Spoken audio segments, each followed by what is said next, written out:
नमस्कार दोस्तों, स्वागत है आपका न्यूज़ का साइंस चैनल में। आज मैं समीक्षा अधिकारी का जो परीक्षा होने वाली है आपकी, जो कि 2016 में हुई थी और जो कि कैंसिल हो चुका है। आप लोग को पता होगा कि फिर से होनी है, तो इसकी डेट डिक्लेयर है कि 13 सितंबर 2020 की परीक्षा कंडक्ट कराएगा आयोग। ठीक है, तो इसकी जो आपके पास जो टाइम है अप्रॉक्स आपके पास 3 मंथ का समय है और ये पर्याप्त समय है। 3 महीना काफ़ी होता है प्री की तैयारी के लिए किसी भी परीक्षा की, जब आप पहले से कुछ पढ़ रहे हो तो। ठीक है, और अगर आप पहली बार भी अगर इसको पढ़ रहे हैं, जिन लोगों ने 2016 में जिन लोगों ने अच्छी तैयारी नहीं की थी, वो उनके पास अपॉर्चुनिटी है ये कि आप इसको अच्छे से पढ़ें और आप इस परीक्षा को क्वालिफाई करें, क्योंकि यही एकमात्र ऐसी परीक्षा है जहाँ पर आयोग के द्वारा जो परीक्षाएँ कंडक्ट कराई जा रही है उसमें नेगेटिव मार्किंग नहीं है। तो समीक्षा अधिकारी के पेपर में नेगेटिव मार्किंग नहीं होनी है। हालांकि जो गुना की जो थ्योरी है कि इतने गुना लेनी है, तो 13 गुना लागू होगा, क्योंकि ये नियम जो था बहुत पुराना नियम है जिसको गवर्नमेंट ने आयोग ने लागू कर दिया है। ठीक है, तो इस चीज़ को आप ध्यान दीजिएगा थोड़ा सा। परीक्षा की जिस चीज़ की परीक्षा की तैयारी कर रहे हैं आप लोग, उसके बारे में आपको चीज़ें पता होनी चाहिए। यही नहीं कि सिर्फ आपको तैयारी क्या करना है चीज़ें, क्योंकि तो आप तैयार कर पाएंगे। जैसे कि आपको पता होना चाहिए कि नेगेटिव मार्किंग यहाँ पर नहीं है। ठीक है, तो इसलिए आपको पता होना चाहिए कि नहीं पता लगा आप कुछ सोच रहे हैं कि सभी आयोग ने जितनी परीक्षाएं अभी तक कंडक्ट कराई हैं, कुछ 3-4 परीक्षाएं, तो सभी में नेगेटिव मार्किंग रही है, तो आप पेपर के प्रश्न छोड़ के चले अगर आपको नहीं आ रहे हो तो। यहाँ प्रश्न नहीं छोड़ना, क्योंकि नेगेटिव मार्किंग नहीं रहनी है, क्योंकि पैटर्न ये पुराना है तो पुराना पैटर्न ही लागू होगा। हाँ, जो गुना है वो गुना जो कि 18 गुना लिया जाता था वो 13 गुना ही लिया जाएगा, तो कंपटीशन इस तरह से बढ़ जाएगा। तो उसी हिसाब से आपको अच्छे से अच्छे क्वेश्चन को ढंग से अटेंड करना है कि ज़्यादा से ज़्यादा सही करना है आपको। तो उसी के लिए मैं आप लोग को 3 मंथ है आपके पास, 3 मंथ के हिसाब से आपको चीज़ें क्या पढ़नी ये अच्छे से आप लोग जान लें, तभी आप चीज़ें तैयार कर पाएंगे। अगर आप इधर उधर पढ़ेंगे तो बहुत कुछ पढ़ने के लिए ये सभी बार बार बताया जाता है। इस चीज़ को ध्यान में पुराने वीडियो में भी मैंने बीओ का जो आपको रणनीति बताई थी वहाँ भी मैंने डिस्कस किया है। मैं यहाँ भी डिस्कस करने वाला हूँ कि बस इन्हीं चीज़ों को देखिए, 3 मंथ कंटिन्यू देखते रहिए, बार बार देखिए, 100% 100% आपकी परीक्षा निकल जाएगी। ठीक है, तो चलिए शुरू करते हैं। रणनीति की बात कर रहे थे यहाँ पर समीक्षा अधिकारी की।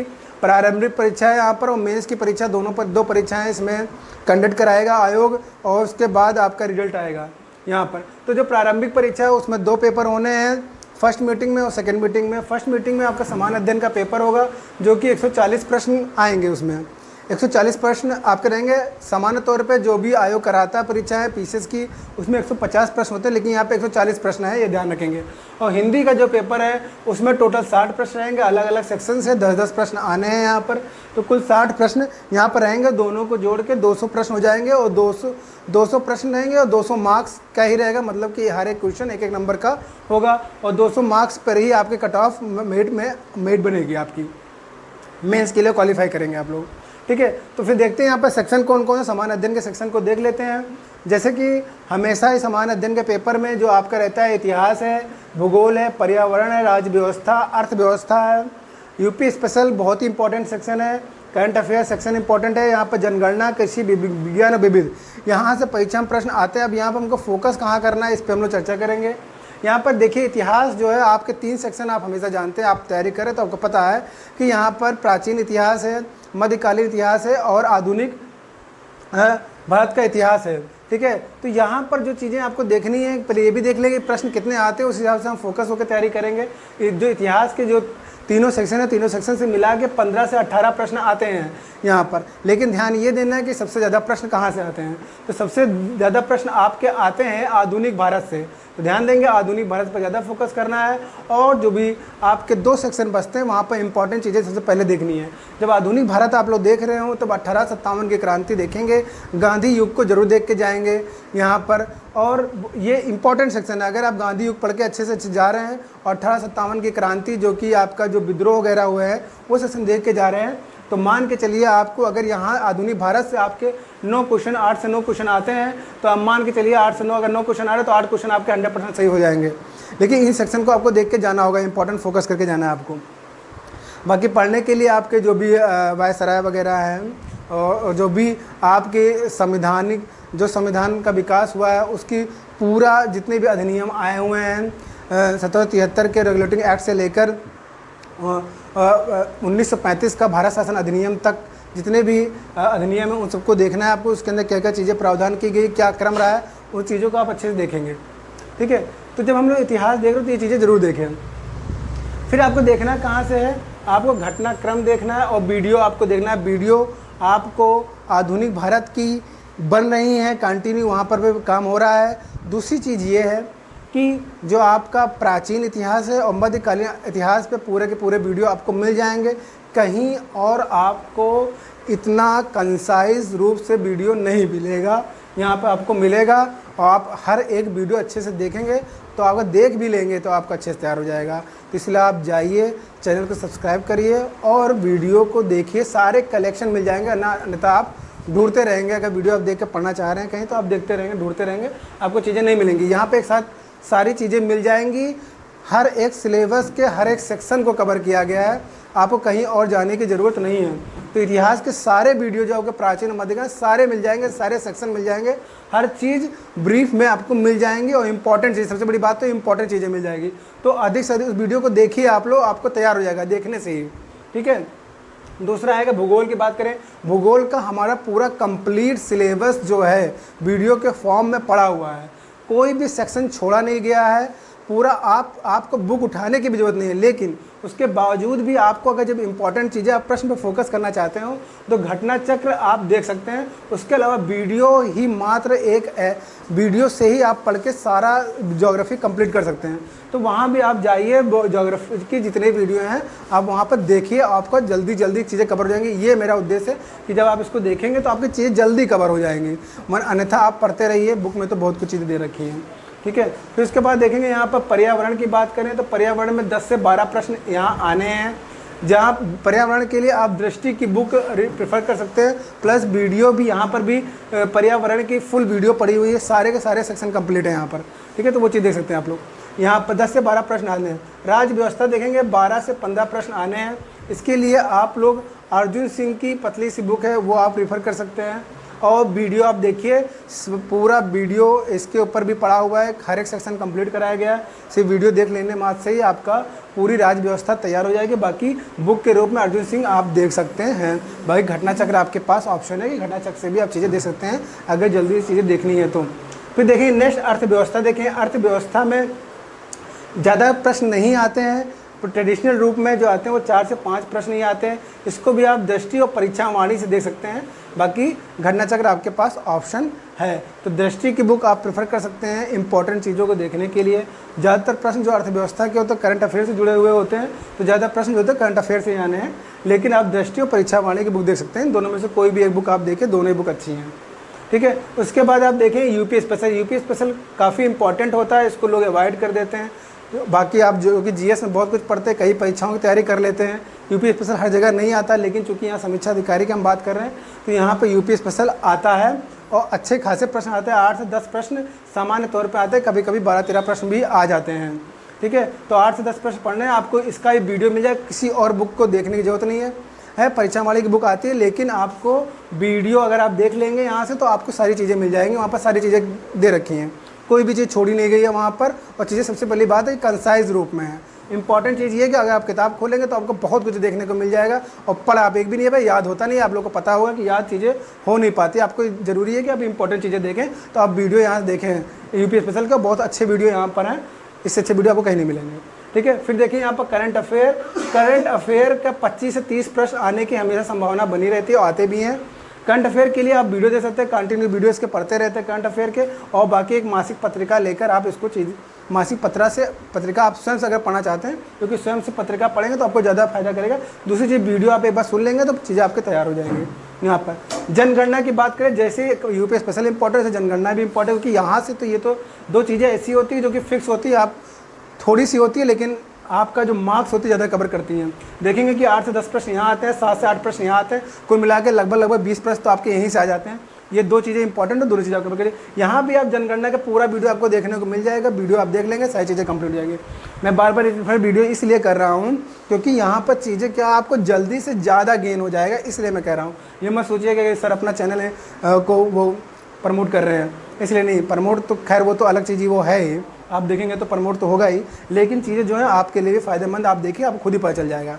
पहले देखिए, फिर उसके बाद चीज़ें आपको खुद समझ में आ जाएगा कि मैं कितना सही कह रहा हूँ, कितना गलत है चीज़ें। फिर देखेंगे कृषि के देखेंगे 4 से 6 प्रश्न आते हैं। यहाँ पर भी किसी के लिए बहुत छोटा सा प्रतियोगिता दर्पण की बुक आती है कृषि की, वो आप ले लेंगे। वहाँ पे इंपॉर्टेंट सेक्शन है, चीज़ें आप देख लेंगे, चीज़ समझ में 4 से 6 प्रश्न आता है, बहुत ज़्यादा इंपॉर्टेंट नहीं है, लेकिन फिर भी आप पढ़ना चाहते हो तो प्रतियोगिता दर्पण से पढ़ सकते हैं। उसका विज्ञान देखिए, विज्ञान भी बहुत इंपॉर्टेंट सेक्शन होता है और उसमें से 3 सेक्शन में सबसे ज़्यादा इंपॉर्टेंट ये है कि आपका जो बायो का सेक्टर है वो बहुत ज़्यादा आता है। उसके बाद तीनों सेक्टर के वीडियो हमारे पास हमारे चैनल पे उपलब्ध हैं। आपको केमिस्ट्री में भी मिल जाएगा, फिजिक्स का भी मिल जाएगा और बायो का भी मिल जाएगा। तीनों पे वीडियो आपको मिल जाएगा और बहुत ही इंपॉर्टेंट है। चाहे आप फिजिक्स उठा के देख लेंगे, वहाँ पर सारे इंपॉर्टेंट सेक्टर आपके कंप्लीट मिलेंगे। केमिस्ट्री का देखेंगे, केमिस्ट्री का भी है और बायो के भी। तो यहाँ पर तीनों चीज़ें आप वीडियो से रेफर करें, किताब खोलने की ज़रूरत नहीं है, वीडियो सब चीज़ें आप देख सकते हैं। अब आते हैं विविध की बात करते हैं। विविध के क्वेश्चन 6 से 8 आते हैं, जो मिला जुला के कह नहीं सकते हो कहाँ से आ रहे हैं, हिस्ट्री से कहीं से आ जाते हैं, साइड से, ज्योग्राफी से आ जाते हैं, पर्यावरण से आ जाते हैं। तो वो जो क्वेश्चन है इसके लिए आप लोग क्या करेंगे, आप सीधी सी बात है, जैसे दिवस वगैरह आ जाता है, किसी संस्था की स्थापना हो गई, ये सब चीज़ें आप लोग कहाँ से देखेंगे। तो ये चीज़ें आप देखने के लिए विविध सेक्शन आप लूसेंट रेफर कर सकते हैं। लूसेंट का जो पीछे वाला सेक्शन है, जो जीएस वाला सेक्शन छोड़ दीजिए, जो ये जीएस का पूरा सेक्शन मैंने बताया वो उसमें भी दे रखा है, लेकिन जीएस वाला सेक्शन छोड़ के जब आप जीएस छोड़ देंगे तब आप जाएंगे लूसेंट के पीछे वाले सेक्शन पे, जहाँ पर आपको विविध मिलेगा। वो अगर आप पढ़ लेंगे तो यहाँ पर विविध वाले प्रश्न जो 6 से 8 क्वेश्चन है वो अच्छे से कर लेंगे। तो उम्मीद करता हूँ ये चीज़ आपको यहाँ पर समझ में आ गई होंगी, जो सामान्य अध्ययन का सेक्शन है। उसके बाद हिंदी का हम देख लेते हैं 60 प्रश्न जो है, ये विभिन्न सेक्शन कौन कौन से, विलोम से आएगा 10 प्रश्न, वाक्य एवं वर्तनी शुद्धि से 5 प्रश्न, मतलब वाक्य की शुद्धि करनी है आपको। यहाँ पर ग्रामेटिकल मिस्टेक हो सकती है, कुछ हो सकती है, वहाँ पर आपको सही करना है। और वर्तनी शुद्धि शब्द के रूप में कोई शब्द दे रखा होगा, गलत तरह से उसकी स्पेलिंग लिखी होगी, उसको आपको सुधारना होगा। उसके बाद वाक्यांशों के लिए एक शब्द, 1 वर्ड सब्स्टिट्यूशन के रूप में, जैसे आप लोग इंग्लिश में पढ़ते हैं वैसे यहाँ हिंदी में भी वाक्यांशों के लिए एक शब्द आता है। विशेषण विशेष आप पढ़ते हैं, यहाँ पर चीज़ें हैं, यहाँ पे दोनों चीज़ें आ जाती हैं मिला के। विशेषण विशेष से के 5 प्रश्न, विशेषण से 5 प्रश्न विशेष से आ जाते हैं। तत्सम तद्भव में भी 5 प्रश्न, तत्सम से 5 प्रश्न तद्भव से आ जाते हैं। और जो अंतिम सेक्शन है वो पर्यायवाची शब्द है। तो पर्यायवाची शब्द जो है ये यहाँ से 10 प्रश्न टोटल आपके आते हैं, ठीक है। तो ये चीज़ें आप लोग कंप्लीट करें यहाँ से, ठीक है। अब आते हैं हम लोग मेंस की बात कर लेते हैं जल्दी से, क्योंकि पहले तो प्री आप देंगे, उसके बाद मेंस देंगे, ठीक है। मेंस में जो है 3 सेक्शन है और ये 2 दिन में परीक्षाएं कंडक्ट कराई जाती हैं। पहले दिन जो होगा फर्स्ट डे में 2 मीटिंग में पेपर होगा। पहली मीटिंग में जो सामान्य अध्ययन का पेपर होगा ये 120 प्रश्न रहेंगे, यहाँ पर ध्यान देंगे। जो कि प्री का प्रश्न था वहाँ पर तो 140 थे, यहाँ पर 120 प्रश्न है, ठीक है। और सेक्शन वही रहेंगे जो आपको यहाँ बताए गए, सेम सिलेबस रहेगा, जो चीज़ें यहाँ बताई गई वैसे ही पढ़ना है यहाँ पर भी, ठीक है। सेक्शन में कोई चेंजिंग नहीं है, पूरा वही, बस ये है कि क्वेश्चनों की संख्या कुछ कम हो जाएंगी। नेक्स्ट जो सेक्शन जो सेकंड मीटिंग में पेपर होना है वहाँ पर सामान्य हिंदी का पेपर होगा। और हिंदी में भी 2 तरह के पेपर होने हैं, एक में पत्र लेखन आएगा और व्याकरण रहेगी। पत्र लेखन गद्यांश रहेगा, उसके बाद आपका जब व्याकरण वाले सेक्शन में जाएंगे तो Hindi to English, English to Hindi translation रहेगा, और आपका मुहावरे और लोकोक्तियाँ रहेगा। और कंप्यूटर के 2 प्रश्न वहाँ पर आ जाते हैं, आपके 2 या 3 प्रश्न ऐसे आते रहते हैं, चेंज करता रहता है, ठीक है। तो वहाँ पर आपको यहाँ पर पढ़ना पड़ेगा। और जो दूसरा पेपर उसी दिन होना है, हिंदी के साथ अटैच रहेगा, वो वस्तुनिष्ठ प्रकार का होगा, लिखित प्रकार का नहीं है, जो कि 30 प्रश्न रहेंगे, प्रत्येक प्रश्न 2 नंबर का होगा, 60 नंबर का पेपर टोटल होगा वस्तुनिष्ठ। फिर देखेंगे नेक्स्ट डे जब आप आएंगे दूसरे दिन, जो कि फर्स्ट मीटिंग, एक ही मीटिंग का पेपर होगा, वो होगा निबंध का पेपर होगा, जिसमें 3 निबंध आएंगे और तीनों निबंध 600 शब्द के रहेंगे। यहाँ पर 700 शब्द नहीं रहेगा, यहाँ पर 600, जब 2 निबंध आते हैं तब 700 रहता है यहाँ पर। तो 3 निबंध रहेगा, 600 शब्द के 3। यहाँ पर देखेंगे 120 प्रश्न है, ठीक है, सामान्य अध्ययन के, जो कि फर्स्ट मीटिंग में होने हैं। और सेकंड मीटिंग में सामान्य अध्ययन का पेपर होना है, पत्र लेखन और व्याकरण का, ठीक है। और उसी में ही सामान्य हिंदी में एक पेपर होना है वस्तुनिष्ठ के 30 प्रश्न आएंगे, जो कि 2-2 नंबर के होंगे, मतलब 60 प्रश्न रहेंगे यहाँ पर। ये चीज़ें आपको देखना है। तो पत्र लेखन और व्याकरण का जो पेपर होना है, जब पत्र लेखन रहेगा गद्यांश रहेगा, और व्याकरण में आपका मुहावरे लोकोक्तियाँ आएगा, English to Hindi, Hindi to English, जो वर्ड दिए रहेंगे उसको ट्रांसलेट करना होगा। वर्ड रहेंगे, सेंटेंस नहीं रहेंगे। यहाँ पर ध्यान देंगे, वर्ड की बात कर रहे हैं, मतलब कि कोई प्रशासनिक शब्द दे रखा होगा इंग्लिश में और हिंदी में। 5-5 प्रश्न रहेंगे दोनों में, और हिंदी टू इंग्लिश और इंग्लिश टू हिंदी में आपको उसको लिखना होगा, उसका अर्थ लिखना होगा। फिर नेक्स्ट डे जो होगा, बिल्कुल नेक्स्ट डे जो होगा, जो फर्स्ट मीटिंग में, एक ही मीटिंग में पेपर होगा, निबंध का पेपर होगा, जिसमें 3 निबंध आने हैं, संख्या में 3 होंगे, और तीनों अलग अलग सेक्शन से होंगे, और उसमें 3-3 टॉपिक दे रखे होंगे। हर एक टॉपिक 3 टॉपिक में से एक टॉपिक करना होगा, इस पर 3 निबंध आपको लिखने हैं। जैसे जो पहला सेक्शन मान लीजिए रहेगा तो वो साहित्य का रहेगा, यहाँ पर मैंने उल्टा लिख दिया है। तो साहित्य जो है पहला सेक्शन रहेगा साहित्य, संस्कृति, सामाजिक क्षेत्र, राजनीतिक क्षेत्र। इन 3 सेक्शन से 3 निबंध दे रखा होगा, यहाँ से एक चुन लेना है। तो मान लीजिए आपने सामाजिक क्षेत्र सुना तो यहाँ से एक निबंध आपने लिख लिया 600 शब्द का।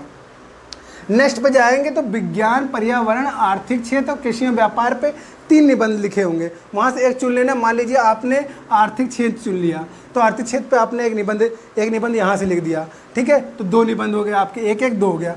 तीसरे सेक्शन में जाएंगे तो राष्ट्रीय अंतर्राष्ट्रीय घटनाक्रम होगा, प्राकृतिक आपदा रहेगा और राष्ट्रीय विकास योजना। मान लीजिए आपने यहाँ पर प्राकृतिक आपदा चुन लिया, एक कर लिया, तो एक आपने यहाँ से चुन लिया। तो कुल मिला के आपने क्या किया, 3 रहेगा, आपके पास ऑप्शन रहेंगे 3, वहाँ से क्या चुनेंगे तो 1 2 3 आपने 3 निबंध लिख दिया 600 शब्द का।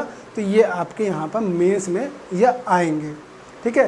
तो इस तरह से आपका पूरा मेंस का सिलेबस ये रह गया आपका, ठीक है। लेकिन फिलहाल अभी आपको फोकस क्या करना है, प्री पे फोकस करना है। और प्री में आपको मैंने पूरा स्ट्रेटेजी बता दिया, और यही सेम अगर आप अच्छे से पढ़ते हैं तो आपका ये मेंस का जो सामान्य अध्ययन के 120 प्रश्न है वो वहाँ काम कर जाएगा। बाकी जो चीज़ें हैं उसको और डिटेल में चर्चा करेंगे, क्योंकि चूँकि अभी मेंस आपको देना नहीं है, अभी तो प्री देना है, तो प्री पे ज़्यादा आपको फोकस करना है, ठीक है। तो उम्मीद करता हूँ ये वीडियो आपको काफ़ी पसंद आया है, इसलिए इस वीडियो को अधिक से अधिक शेयर करें, लाइक करें, सब्सक्राइब करें। धन्यवाद।